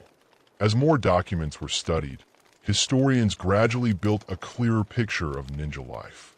The profession became less mysterious. Yet paradoxically, it also became more impressive, because reality demonstrated a level of sophistication often overlooked by fictional portrayals. The real ninja did not need supernatural powers. Their actual capabilities were already extraordinary. Imagine operating in hostile territory without modern technology. No radios, no satellite images, no electronic surveillance, no instant communication. Success depended almost entirely on human skill, human observation, human memory, human judgment. That reality demanded an exceptionally high level of competence. The surviving records reveal just how seriously practitioners approach these challenges. Another important source of information came from local histories, particularly in regions associated with ninja traditions. Families preserved records. Communities maintained oral histories. Temples retained documents. Government archives contained references to operations and personnel. Individually, many pieces seemed small. Collectively, they formed a larger picture. Gradually, historians could compare stories against evidence. Some legends proved entirely fictional. Others contained kernels of truth hidden beneath layers of exaggeration. A few turned out to be surprisingly accurate. The process required caution. Historical research rarely produces simple answers, especially when studying secretive professions. Evidence remains incomplete. Documents disappear. Memories become unreliable. Contradictions emerge.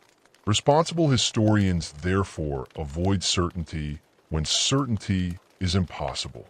Instead, they evaluate probabilities. They compare sources. They follow evidence wherever it leads. This careful approach transformed modern understanding of ninja history. Little by little, the historical profession emerged from behind centuries of mythology. Yet public perception changed more slowly. Outside academic circles, legends remained enormously popular. People enjoyed them. Publishers continued producing them. Filmmakers continued adapting them. The historical ninja and the legendary ninja now existed side by side. One belonged to scholarship. The other belonged to popular imagination. Both would continue influencing how people understood the subject. Meanwhile, in places like Iga and Koga, local interest in ninja heritage continued growing. Residents recognized that their regions possessed something unique, a connection to a famous chapter of Japanese history. Museums appeared. Historical sites were preserved. Educational programs expanded. Researchers collaborated with local communities. Tourism developed around ninja heritage. Visitors arrived hoping to learn more about the mysterious figures they had encountered through stories. Some came seeking history. Others came seeking entertainment. Often they found both. The challenge remained balancing accuracy with public expectations. Historical reality is fascinating, but it is different from fantasy. Many visitors arrived expecting secret weapons and supernatural techniques. Museums instead offer documents, artifacts, historical context.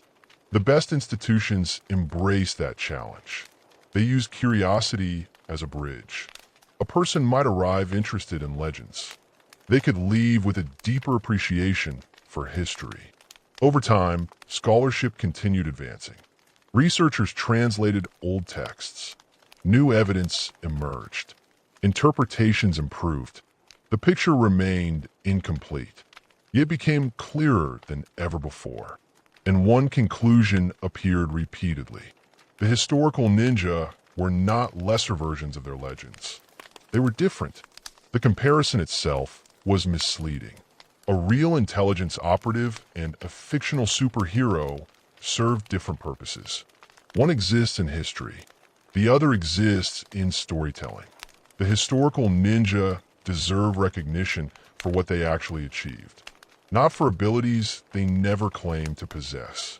Their accomplishments required intelligence, discipline, patience, adaptability, and extraordinary dedication. Those qualities may be less flashy than magical powers. They are arguably more impressive because they were real. As the 20th century progressed, interest in ninja history continued spreading. Not only within Japan, across the world, researchers published studies. Museums welcomed international visitors. Articles appeared in multiple languages. Gradually, global audiences gained access to historical information that had once remained obscure. At the same time, however, another force was gathering strength.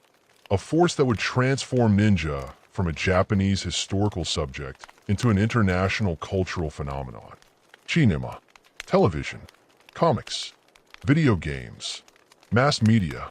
The legends that had grown during centuries of storytelling were about to encounter modern entertainment industries. And once that happened, The image of a ninja would travel farther than ever before. Far beyond the mountains where the story began. Far beyond the archives, preserving historical records. Far beyond Japan itself. The next stage of ninja history would not be shaped primarily by warriors or historians.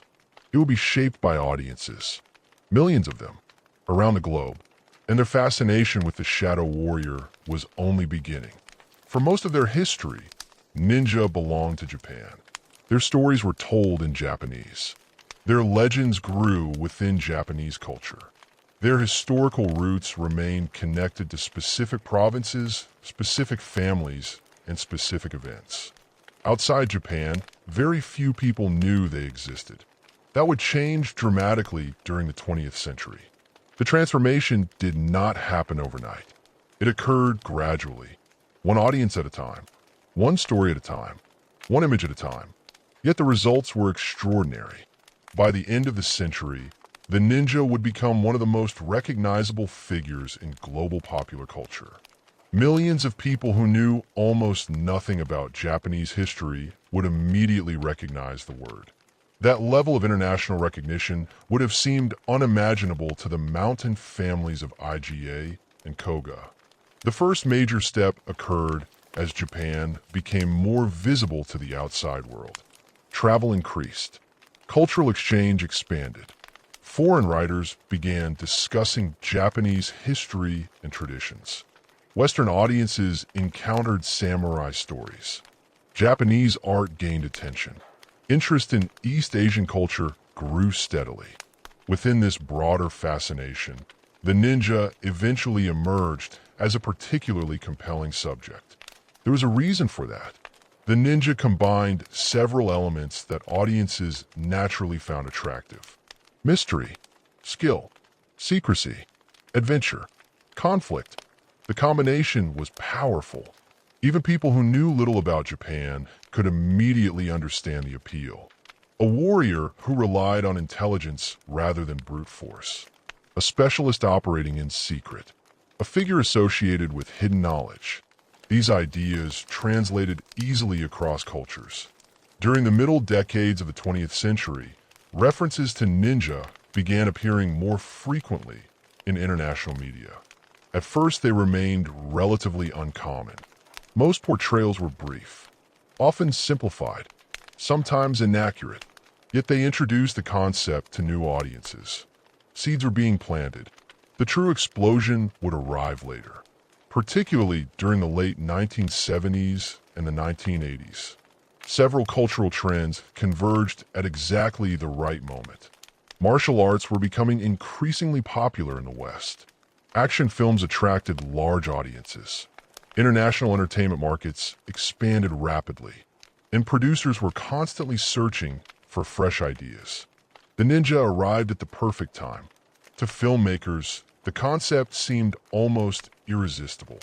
The visual imagery was striking. The potential for action scenes was obvious.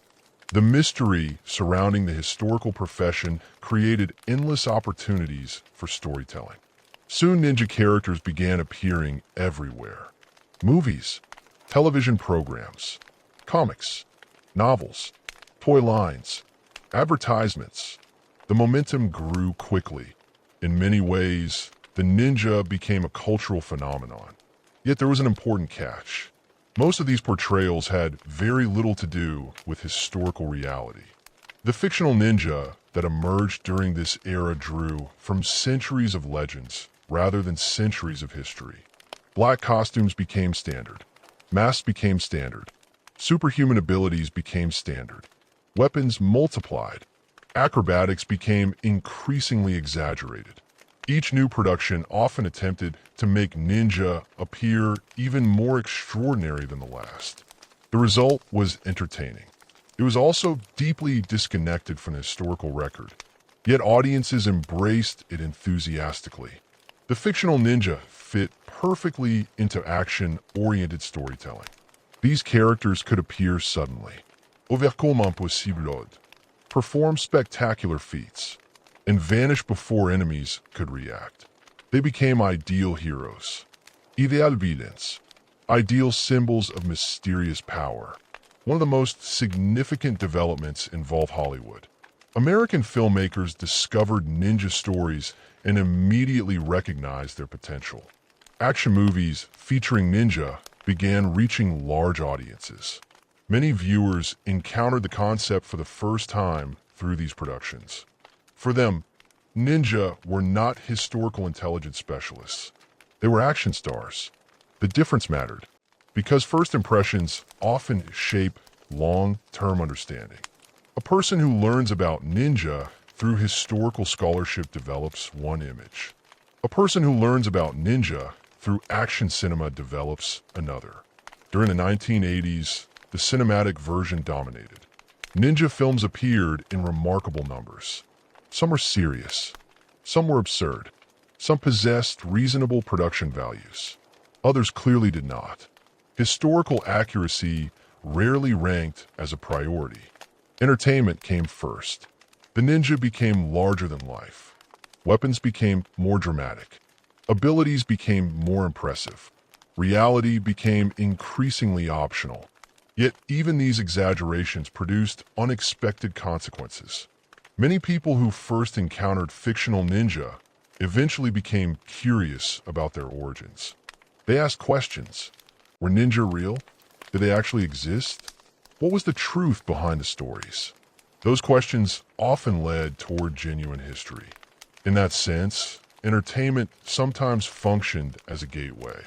Even inaccurate portrayals could spark authentic interest. Television expanded the phenomenon further. Ninja characters appeared in countless programs. Some were serious warriors. Others were comedic figures. Some existed in realistic settings. Others operated in worlds of pure fantasy. The variety was enormous. The common thread was recognizability. Audiences immediately understood what a ninja was supposed to represent. Skill, stealth, mystery, competence. Those associations became culturally embedded. Then came another major development: children's entertainment.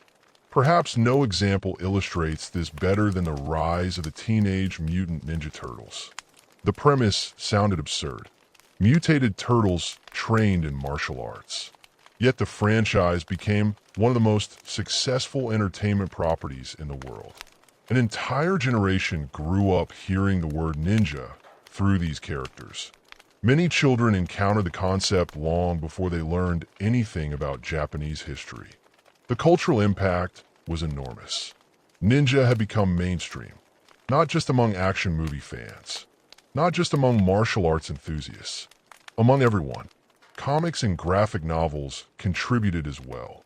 Writers discovered that ninja fit naturally into visual storytelling. The costume was distinctive.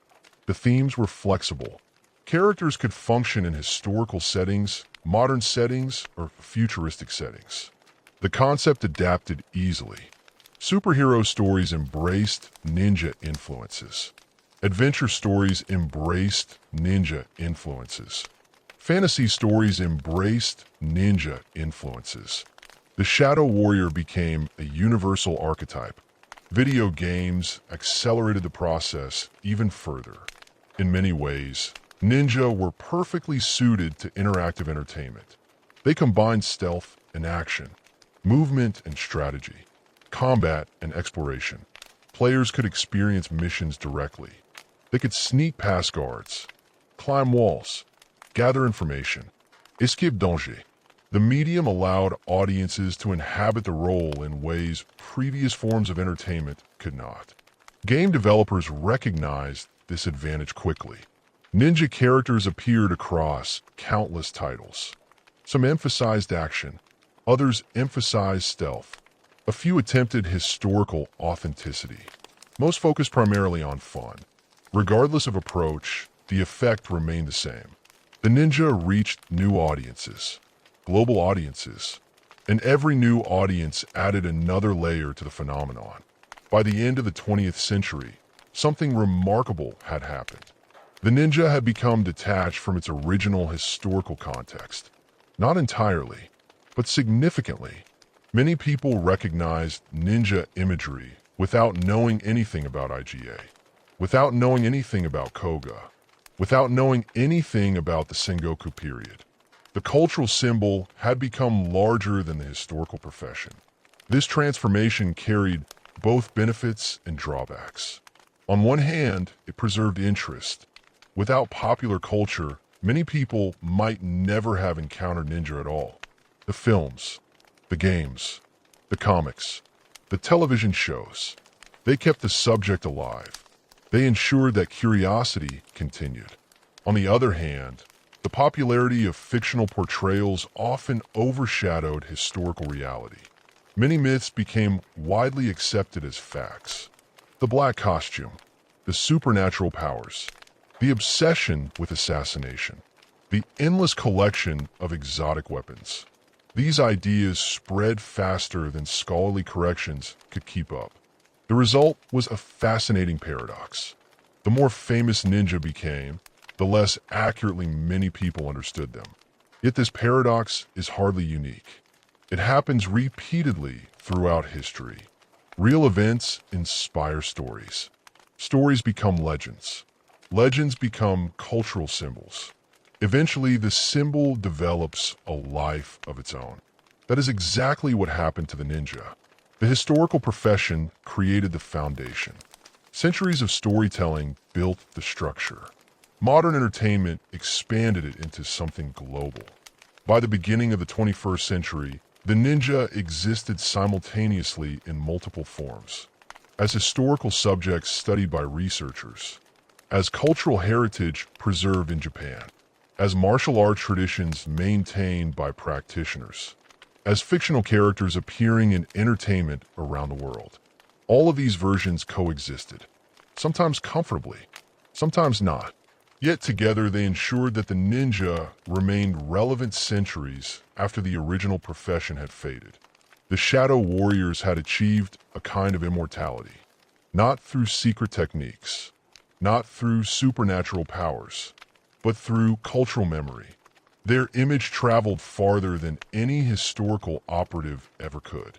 Their stories reached more people than any warlord could have imagined. And still the fascination continued. Because beneath all the myths and adaptations, one question remained surprisingly powerful. Who were the real ninja? The deeper audiences looked, the more interesting the answer became. Because the truth was never about magic. It was never about impossibility. It was about human beings, highly trained, highly disciplined, highly adaptable, operating within one of the most turbulent periods in Japanese history. And that reality remained every bit as compelling as the legends. Perhaps even more so, as our journey reaches its conclusion, we arrive at a truth that is both simple and remarkable. The real ninja were neither the ordinary figures some skeptics imagine nor the supernatural warriors of popular legend. They existed somewhere in between, not because they possessed magical powers, but because they accomplished things that seemed extraordinary to the people around them.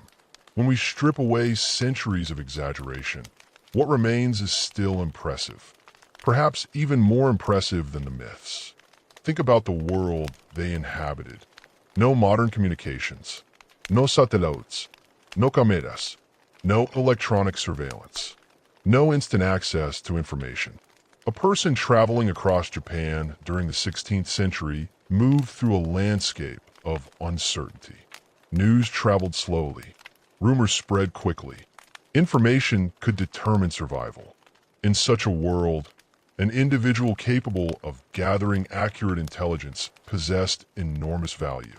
That was the environment that created the ninja. Not fantasy, necessity. The mountain communities of Iga and Koga did not set out to create legends.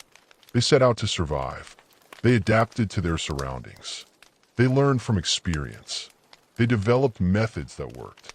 Generation after generation, those methods improved. What emerged was one of the most sophisticated traditions of covert operations in the pre-modern world. The people who carried those traditions were not superheroes. They became effective through training, through discipline, through patience, through practice.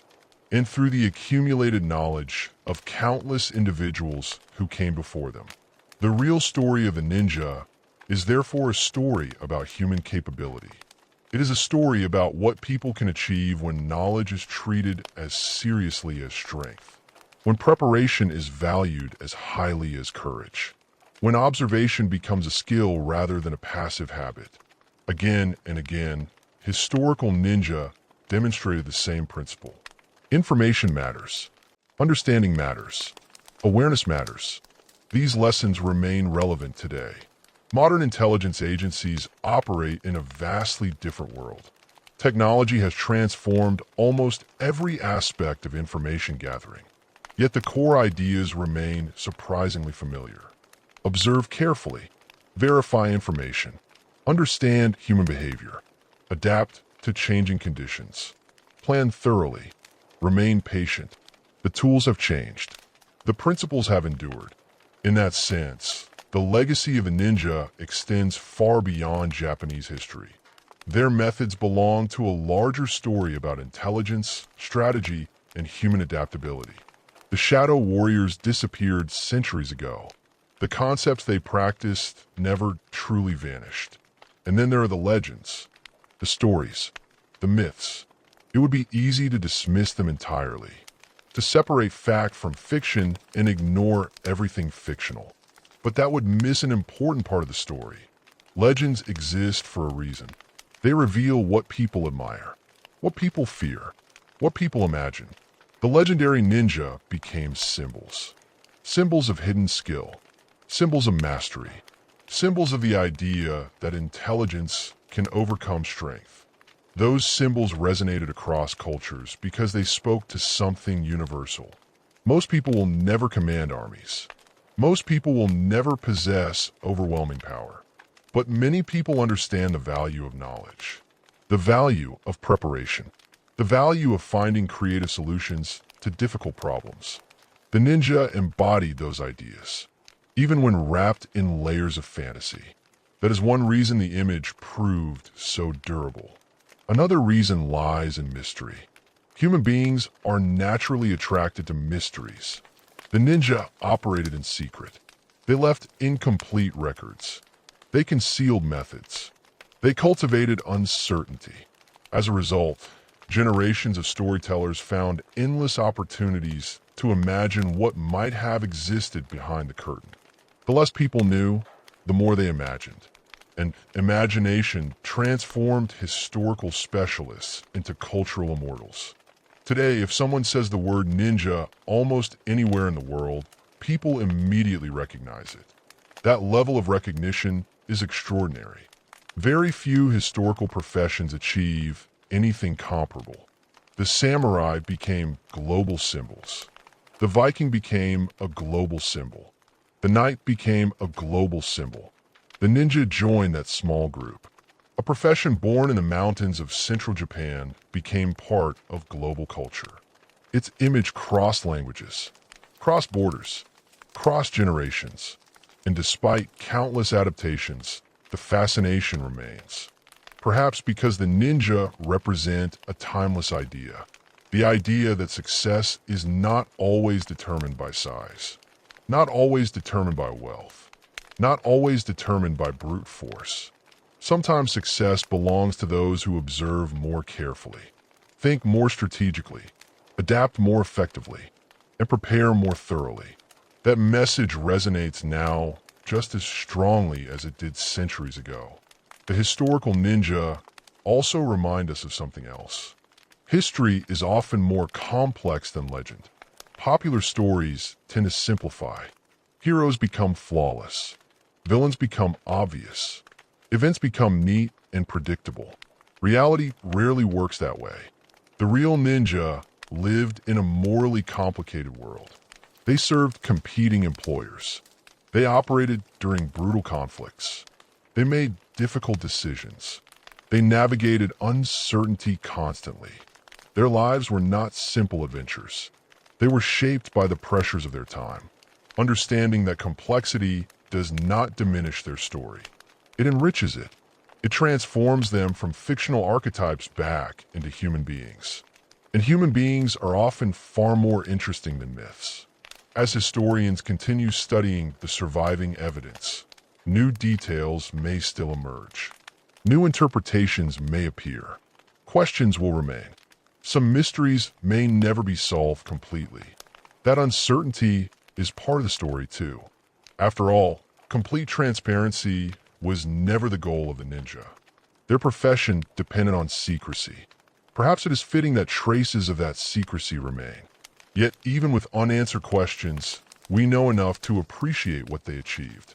We know enough to recognize their influence.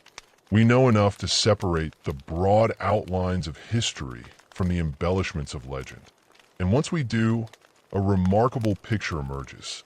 A picture of mountain communities adapting to difficult conditions, of families preserving specialized knowledge, of individuals risking their lives to gather information, of professionals who understood that intelligence could be as decisive as military strength, of a tradition shaped by necessity, refined by conflict, and transformed by memory. The ninja began as practical specialists. They became historical actors, then cultural legends, then global icons. Very few groups have traveled such a path. Fewer still have maintained their fascination across so many centuries. And so we end where we began, in the shadows. Not the shadows of fantasy, not the shadows of movie screens, the shadows of history. The shadows where real people once moved through forests and mountain passes, where information changed destinies, where patience mattered, where observation mattered, where unseen actions sometimes influenced events far larger than the individuals involved. The castles have changed. The warlords are gone. The age that created the ninja has long since passed. Yet their story remains. In museums, in historical records, in martial arts traditions, in films, in books, in games, in popular culture, and in the enduring human fascination with those who operate beyond the spotlight. The ninja never truly conquered Japan. They never ruled kingdoms. They never sat on thrones. Yet centuries after their profession disappeared, the world still remembers them. Not because they sought fame, but because their combination of mystery, skill, and historical significance proved impossible to forget. The shadow warriors of Japan passed into history. History transformed them into legend. Legend carried them around the world. And there they remain, half remembered, half imagined, standing at the intersection of fact and folklore. One of the most enduring and fascinating stories ever produced by the past. And perhaps that is the most fitting legacy of all. The real ninja are gone. The curiosity they inspire remains. And as long as people continue asking who they truly were, the shadows will never completely fade.